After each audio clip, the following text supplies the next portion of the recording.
watching? Look, you're on TV. You're on TV.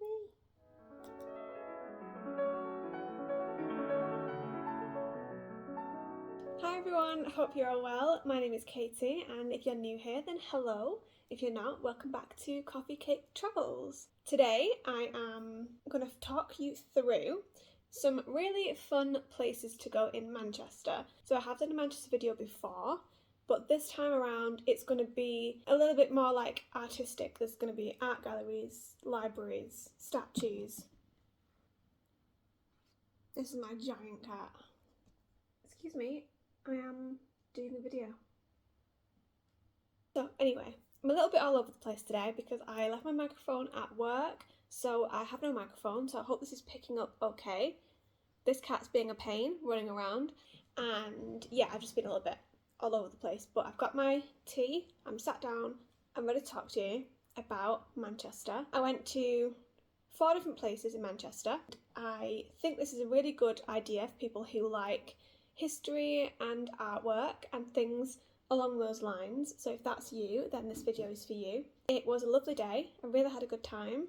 Some really nice hidden gems as well. I've been to most of these places before, apart from one of them, which was a new one for me.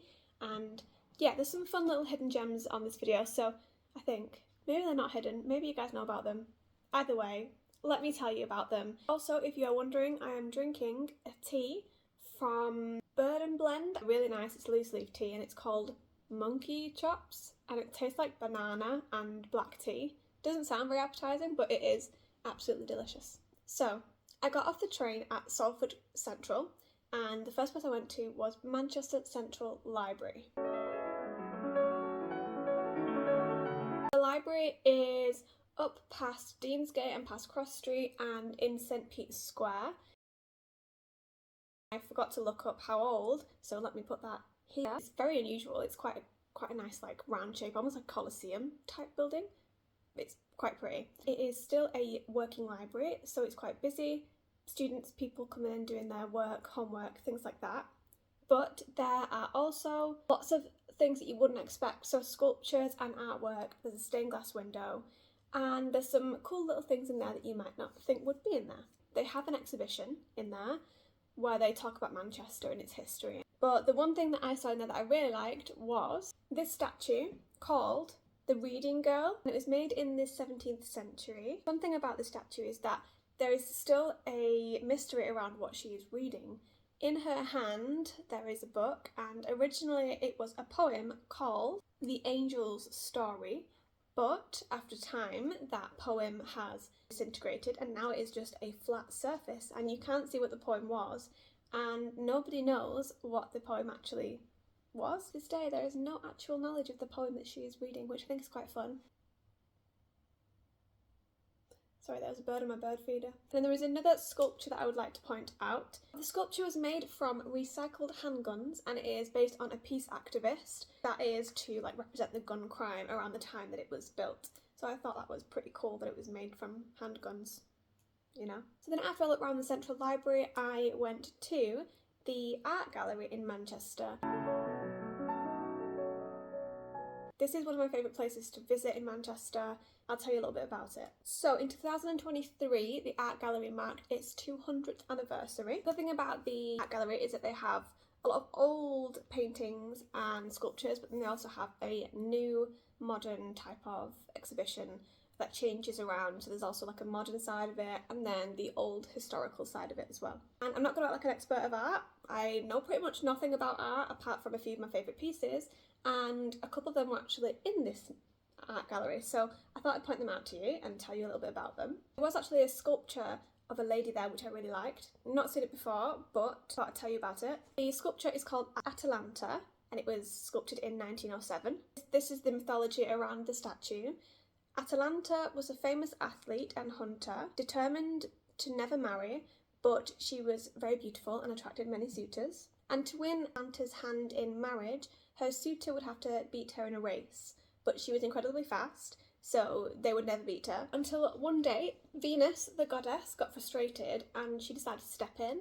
She gave one of the suitors 3 golden apples and Atalanta couldn't resist the apples, and when the man dropped them during the race, she would stop and pick them up, and therefore she lost and he won the race and won her hand in marriage. That's the story of that statue, which I thought was cute. So my favourite painting out of all these that I've liked for a long, long time, the Hylas and the Nymphs by John William Waterhouse.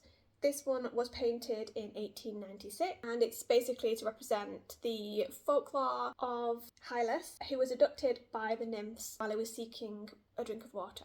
I love this painting, it's gorgeous, it's a beautiful oil painting, and it's really eerie with the ladies that are like dragging him down. If you've not checked him out before, I do recommend it. He has a lot of really interesting artwork. And then the other one that I really liked here, which I just love, and it is this one, which is the Eve Tempted, which was done in 1877, and it is done by John Spencer Stanhope, and it shows Eve being tempted by Satan, and he's in his serpent form, and he's got his really spooky, creepy head and his serpent body, and Eve looks so innocent, and it really just does show a really interesting story through the painting. So the art gallery in Manchester is a 5 out of 5. I love it, really recommend it. It is free to go in, but you can pay donation if you choose. Next stop on my travels was to a new place I hadn't been to before, and it is called Portico Library. So this is a really old little library that is just down a side street. It's quite close to the art gallery, which is why I decided to go there just after.